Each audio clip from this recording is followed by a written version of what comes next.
Welcome to the Solomon Success Show, where we explore the timeless wisdom of King Solomon and the Bible as it relates to business and investing. False prophets and get-rich-quick schemes are everywhere. Let's not be distracted by these. Instead, let's go to the source, the eternal principles that create a life of peace, power, and prosperity. Here's our host, Jason Hartman.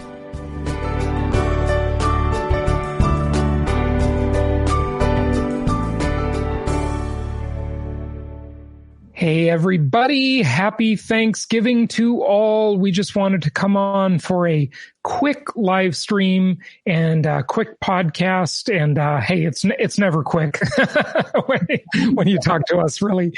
But I've got Evan here with me today. And many of you know him, of course. He works with our team now, originally started out as a client. And he also happens to be a man of the cloth, and that's what's really great, because I think he can really talk to us about giving thanks, about gratitude, and I thought he was the perfect person to invite on to join me today to talk about this topic. So, Evan, welcome, and you're joining us from Chicago, of course. I am. Thanks, Jason. It's an honor to be on with you, and always a joy to talk with you and learn with you. And yeah, Thanksgiving, it's, as I sometimes tell my congregation, it's not technically a Jewish holiday, but it could be, because the values, the American values of Thanksgiving are rooted in my faith. I think in the faith, gratitude is sort of at the core of almost every religion, I would think. I mean, we're grateful, the gift of life. If we believe in a creator and we're alive, then we've been given this gift of life. And that's something to be grateful for. Yeah, absolutely. There is so much that literally everybody has to be grateful for. And it's so easy to forget that. And it's so easy in today's sort of consumer world, and with the challenges of 2020, which are not small challenges by any means, but even before that, right? It's so easy to fall into this kind of like trap of these ridiculous expectations and this attitude of entitlement. And in the political and cultural arenas today, we see so much of that. And it's so destructive. And years ago, I discovered this idea that I had not understood previously, that, in order to get more, if you want to achieve more in life, if you want to have more success, better return on your investments. For example, we're in the financial business, real estate investing business. And, if you want more, you've got to start where you are and be grateful for what you have. That's sort of like a foundational thing. I think it was Henry David Thoreau who said it, and maybe it's not Thoreau, but it's somebody like that. He said, it's okay to build castles in the sky, but you've got to, put a good foundation under them. Yes. And I think gratitude and giving thanks is like that foundational principle, isn't it? I think so. It is. It's you start with gratitude. And Evan, by the way, can you talk a little closer to your microphone? Yeah. I think you have to start with gratitude. I mean, if you don't have gratitude, then you're always focused on what you don't have. I always think it's like a training for the brain. There's a reason we say grace before a meal. It focuses us on what we have in front of us, not what we are wanting. I think part of what you're saying too goes back to people defining themselves as a victim. And when you're a victim, you're always focused on what you lack, on what you want, instead of focusing on what you have.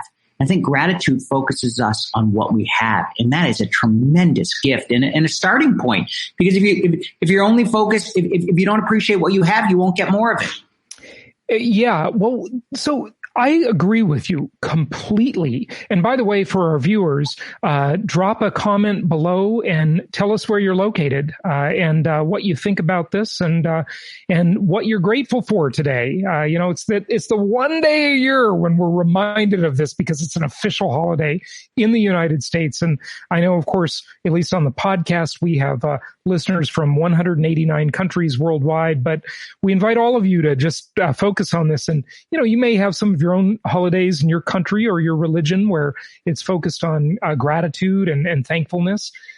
So that's great. Something that I just realized, you know how if you put thank you and you get the emoji of the hands like this, that is showing the religious origins of gratitude. What is that? That's a prayer pose. So in some ways, the emoji itself is suggesting that really gratitude starts with faith. Yeah. Yep. Okay. So what I wanted to ask you before is, you talked about, the idea that I totally agree with as to, if you're not grateful, the first step to getting more, right, is to be grateful for what one has. Yeah. So why is that true? I mean, I want to ask, why is it true? Let's take a dive on that. And by the way, viewers, comment below and tell us what you think. Why is that true? I think a lot of people agree with that. I certainly do. I know you do, Evan. I think it has to do with the brain. And I think it has to do with the brain attracting certain things, sort of like the law of attraction, which I don't believe in as as like the cure-all. But I do think we tend to be attracted to certain things. And when we are grateful for what we have, we attract more of it. I think it's something, I do think it's something within how the brain works. And it's something with how human relations, there's these things called, I think, mirror neurons. It's like mirror neurons are interesting. That's like the empathy pathway in a way. Yeah. Yes. And just how, like when you're around positive people or you're around, you've always taught, Jason, that, the five people if you're the five people you surround yourself with, you'll end up being a lot like them. In some ways, we human beings are such social animals that we attract what's around us. So if we focus our brain on what we have, we attract more of it. I think it's just almost sort of biological and neurological. Yeah, it's a very interesting concept for sure, that gratitude concept. And I got to tell you, I think one of the most influential pieces of literature that really influenced me a lot, right around age maybe 21 or so, was the book by Og Mandino. He was one of these great, success coaches. And he wrote so many books on the topic, and his stuff is just great. But this particular book called Mission Success, which, by the way, I just looked it up a moment ago. It was out of print for a long time. It may still be out of print now. I'm not sure, but it is available online for $7.95. One of the best, that'll be the best $7.95 you ever spend in your life. It's a short, easy book. It's really a very neat story, that he tells, but within the book, inside of the Mission Success book is a poem called The Seeds of Success. And did I say success? Yeah, Seeds of Success. Hope I said that right. I thought I said excess for a moment. And I remember I used to drive around in my Volkswagen Jetta, and then the car after that, which was my Mercedes 300E that I got when I was like 22 years old, which back then was kind of a big deal. But nowadays, that's no big deal. Everyone gets one for their 16th birthday. That's a little bit of success between the Volkswagen and the Mercedes. Yeah. Well, that's how over entitled our culture has become, maybe, right? That's an example right there. But anyway, I'll just share a little bit of this with you, a couple passages from this great poem. If I were to read it, it would take about 5 minutes. It's a long poem, and it's not even a poem. It's like a prayer. And Og Mandino it's just so good. I mean, it's one of the best pieces ever. And Evan, I'll share one part, and then you can talk a little bit about it, and then I'll share another part. But one part of it, Og Mandino writes, and oh, by the way, let me back up for a moment. This story basically is the story of a young man named Luke, and he was in the military. And they were fighting the Nazis, And he met this older woman who became like a mentor to him. Her name was Winnie Marlowe. And so she lived in London. And, it sort of goes through this whole thing of how she kind of like mentors this young kid for success. And then he goes out into the world after he's finished with his military career and achieves this incredible amount of success in the business world. And in the book, he stops to say there have been only 2 days in the last, I think, 40 years when he did not start the day without reading The Seeds of Success. And The Seeds of Success was a little book, a little gift given to him by Winnie. And he read it every day except for 2 days when he was recovering from surgery, for 40 years. And it just influenced and impacted his life. And it's just such a beautiful story. It really is a fantastic story. So here's one of the passages. He says, "I will treasure this day, for it is all I have. I know that its rushing hours cannot be accumulated or stored like precious grain for future use. I will live as all good actors do when they are on stage, only in the moment. I cannot perform at my best today by regretting my previous act's mistakes or worrying about the scene to come. I will embrace today's difficult task, take off my coat, and make dust in the world. I will remember that the busier I am, the less harm I am apt to suffer, the tastier will be my food, the sweeter my sleep, and the better satisfied I will be with my place in the world." Wow. That is just beautiful, Thoughts on that, Evan? Oh, I 100% agree. It's just amazing. I love that line, "The busier I am, the tastier our food." It kind of reminds me in some ways, in Judaism, we talk about Shabbat, the Sabbath, which is, of course, shared in Christianity too. But, there's also the 6 days of work that make the Sabbath meaningful. And in some ways, we can't appreciate, you and I both love to work hard, as our whole team does. But in some ways, it's the hard work that helps us appreciate the beautiful moments like today. If all of life was work, we wouldn't be able to enjoy these times of Thanksgiving, this time of joy. And so we have to embrace those moments. And I think, I think faith helps us kind of punctuate that, and family helps us punctuate that. And I think that's partly the reason why this year is so confusing. I mean, we stuck at home and we have this illness that's hard to understand. And, it's kind of thrown off our whole rhythm of life. And I think I'm grateful. I was thinking, we were talking about this before. I'm grateful for just my health and the basic things of life that we often take for granted have kind of become, I've been able to appreciate that more during this kind of pandemic time. And as far as socioeconomic matters and standard of living issues, because so much of life, of course, is about financial and money. There's just no denying that. I mean, right. Anybody who denies it is just living in a fantasy. Okay. If you want food, you got to finance the farmland to grow the food. Okay, folks, everything has a financial component practically. And realize that if you are listening to us now, if you're consuming this kind of content, you're probably richer than 50% to maybe 75% of the entire human race, or richer than. So just, even if you're the poorest person in a non-developing country, right? You're already rich by comparison. The question I always talk about on the podcast is compared to what, right? Always compare. Now, most people, I think, all of us, including myself, of course, I'm not going to say most people, but I'm included in this.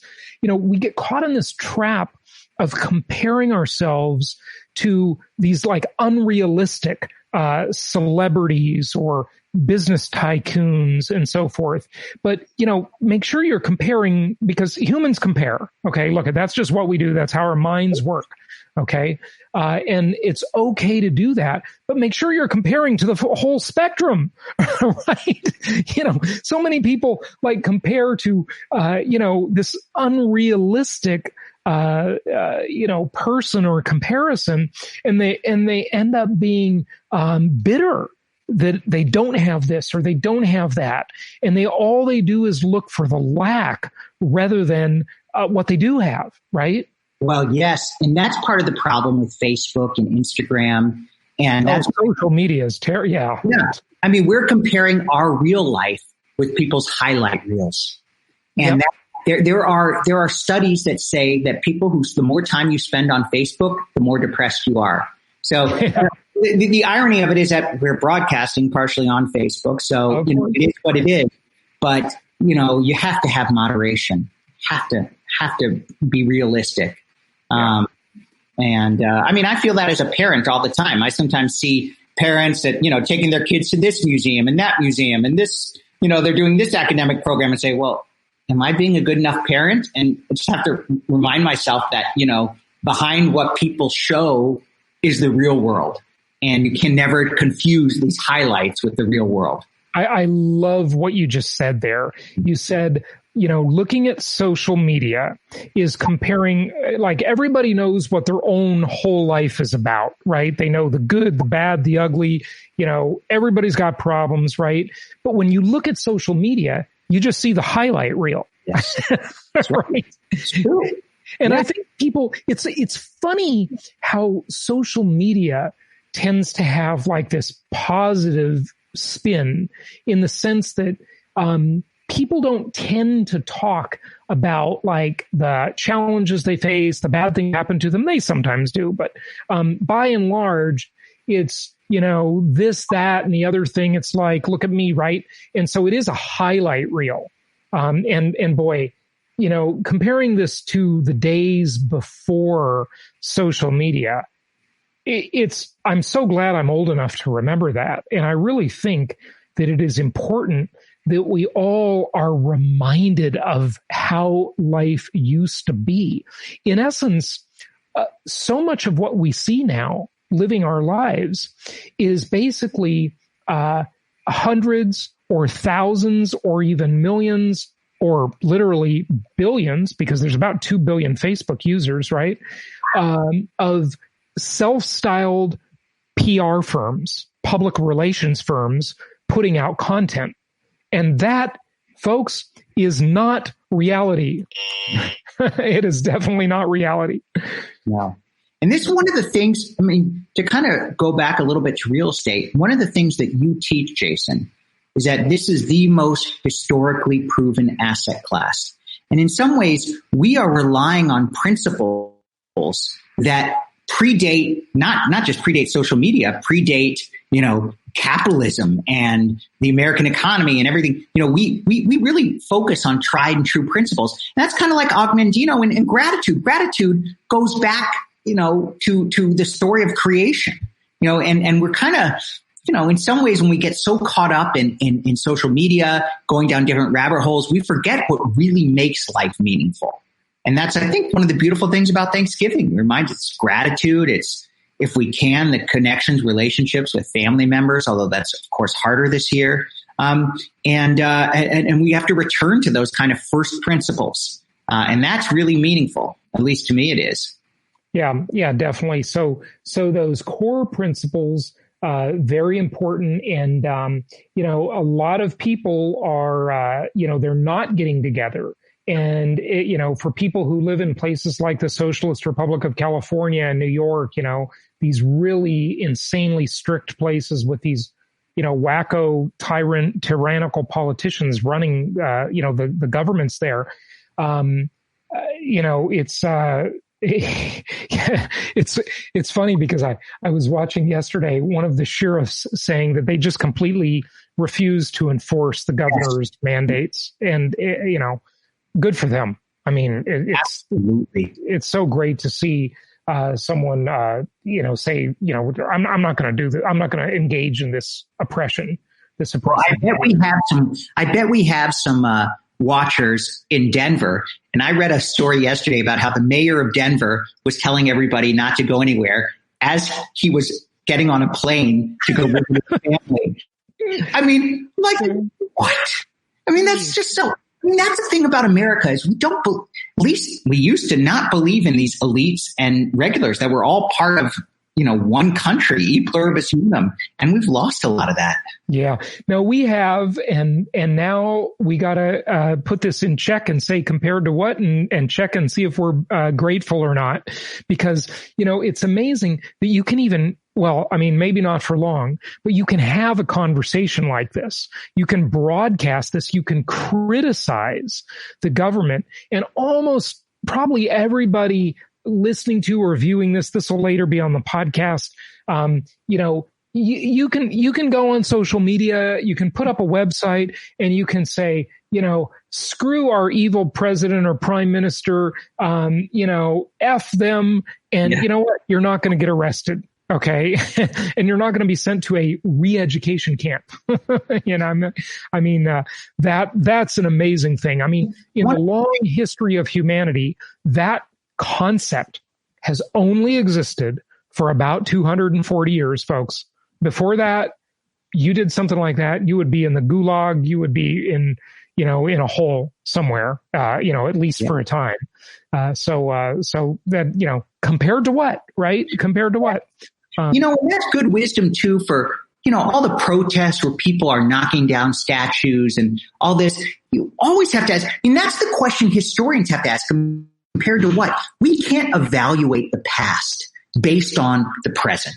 We can't. That's not fair. That's just like people 100 years from now will look upon things we do and think of it as barbaric, things we thought of as normal. And that's compared to what? One of the reasons I love so much that the Jason Hartman question is not only that it helps us appreciate things, but it's very empathetic. It reminds us to evaluate things with an eye towards sympathy, with understanding people in their context. We're not judging people in a moral vacuum. We're judging the whole picture. And that's really, that's a kind of empathy that we've kind of lost in America. Everyone's judging people just based on, their skin color instantly and socioeconomic class. We're never looking at the whole picture. And I think Thanksgiving is such or they're judging them on a soundbite. Yes. Right. Yes. I mean, that's just ridiculous. And, I'll say that is so, common in the political arena. I mean, seriously, hasn't everybody in their life said some stupid things that they, later thought, why did I say that? Right.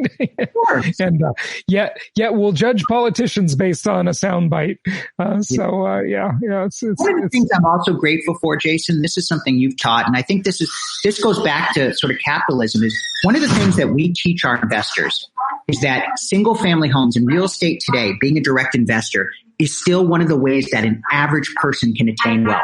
Most other places, stock market syndications, it's the insiders who profit. Right. And we still have a few opportunities for the regular person. So what Evan's talking about really there is commandment number 3, which is thou shalt maintain control in my 10 commandments.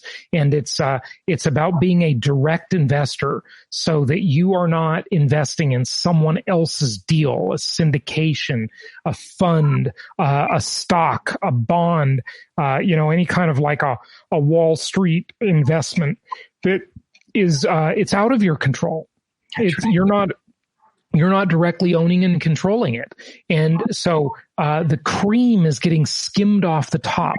All the best returns are going to the insiders rather than the investor. And Evan, it's funny, before we started today, you were just saying that you were grateful for, get this one, folks, Jerome Powell, our Federal Reserve Chairman. I am. Yeah. And by the way, before you dive into that one, I just wanted to say, in the short term, from an instant gratification mindset, I'm grateful to our rich Uncle Jerome Powell too for leaving the punch bowl out right at the party. But overall, what he's doing is very dangerous. And, we continue to talk about that on the podcast, which means a lot of inflationary pressures are building up in the system, which will not be good news long term. For most people, they will be very good news for real estate investors who are following our plan. Go ahead, Evan. You always teach, align yourselves with the greatest powers in the world, central governments and central banks. And that's what we do, and so, yeah, I'm grateful the Federal Reserve keeps printing money. It means that interest rates stay low, real estate value, asset prices keep rising, and what did John Maynard Keynes say? In the long run, we're all dead. Yeah, right. The chickens are going to come home to roost later on. And, of course, I agree with you philosophically. I think we're all on the same page philosophically, right. But we have to adapt to the circumstances we're in. To explain Evan's reference there, John Maynard Keynes was a super famous economist, and Keynesian economics is the concept of priming the pump. Okay, where you want to put money into the system to start things moving, right? And that would be diametrically opposed to F.A. Hayek, who wrote The Road to Serfdom, and the Austrian School of Economics that would say let the market take care of it. And the Keynesian concept creates inflation, which ultimately, although it saves us in the short term, which is what we always gravitate toward, is the short-term reward. That's just sadly the way the world works on instant gratification. And, but it causes more, problems in the long term. It makes things worse in the long term because that inflation impoverishes the lower socioeconomic classes. But the upper middle and the wealthy class tend to get very enriched by it. And that's what we teach investors how to do. We help them benefit from that inflation. I say, like Evan mentioned, that you want to align your interests with the two most powerful forces in all of human history, governments and central banks. As much as we might philosophically disagree with what they're doing, and I do, and Evan does, and, most good Austrian School of Economics thinkers do disagree with it, but we're not going to change it. Okay. It is the way it's going. Okay. We're all Keynesians now. We have corporate socialism and that's the way it is. And so what we want to do is we want to position our assets, our investments to benefit from these policies. So we're kind of half joking when we say we're grateful for Jerome Powell, okay, and the Federal Reserve. I got to go in a minute because my computer's running out of batteries, but I just want to say this, and I'm not saying this just because I work for you, but I'm really grateful to you. I mean, a daily podcast where you're teaching these ideas that could stay in the academy. There are a lot of professors that are writing great things, and you interview some of them on the show, but you're taking this economic wisdom and giving us strategies and tactics for how to profit from them. I'm grateful as an investor and as a coach and someone who works for you. And I know that our clients are too. So we don't say this enough, but I'm just grateful to you. So thank you. Well, thank you, Evan. I appreciate it. And I'm so grateful that you became a client and then became a member of our team. You're just doing such a great job. And it's so great to have you for these extra perks where we can get a sermon on a special day like this. So that's just awesome. And you know what? I don't know how long your power is going to last, but I just want to share a couple more passages of Og Mandino's book, and then we will wrap it up. So he says, I will live this day as if it were Christmas. I will be a giver of gifts and deliver to my enemies the gift of forgiveness, my opponents tolerance, my friends a smile, my children a good example, and every gift will be wrapped with unconditional love. Then he goes on to say, I will waste not even a precious second today in anger or jealousy or selfishness. I know that the seeds I sow, I will harvest, because every action, good or bad, is always followed by an equal reaction. I will plant only good seeds this day. I will treat today as a priceless violin. One may draw harmony from it and another discord, but no one will blame the instrument. Life is the same, and if I play it correctly, it will give forth beauty, but if I play it ignorantly, it will produce ugliness. Okay, and it looks like we lost Evan now. I think his battery is out, so you just got me, and I'll wrap this up here. So the ending of this fantastic poem from this wonderful book that you all should just grab today. Get this book because it is so good. He says, I will work this day with all my strength, content in the knowledge that life does not consist of wallowing in the past or peering anxiously at the future. It is appalling to contemplate the great number of painful steps by which one arrives at a truth so old, so obvious, and so frequently expressed. Whatever it offers, little or much, my life is now.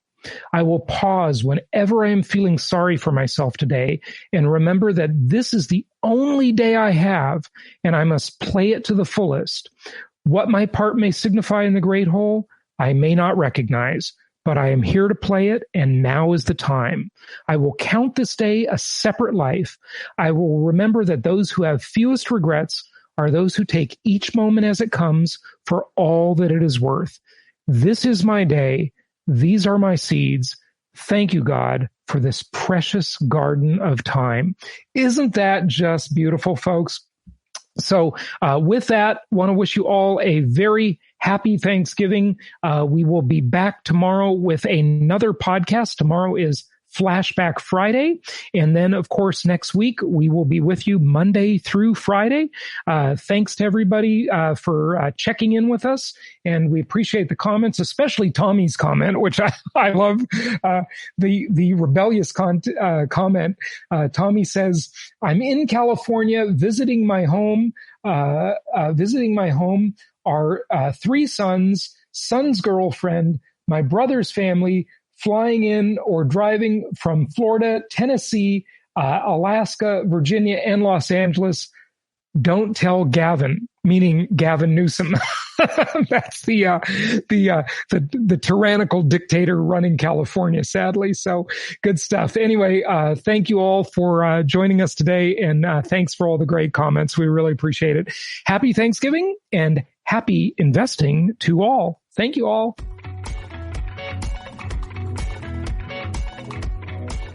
Thank you so much for listening. Please be sure to subscribe so that you don't miss any episodes. Be sure to check out the show's specific website and our general website, hartmanmedia.com, for appropriate disclaimers and terms of service. Remember that guest opinions are their own, and if you require specific legal or tax advice or advice in any other specialized area, please consult an appropriate professional. And we also very much appreciate you reviewing the show. Please go to iTunes or Stitcher Radio or whatever platform you're using and write a review for the show. We would very much appreciate that. And be sure to make it official and subscribe so you do not miss any episodes. We look forward to seeing you on the next episode.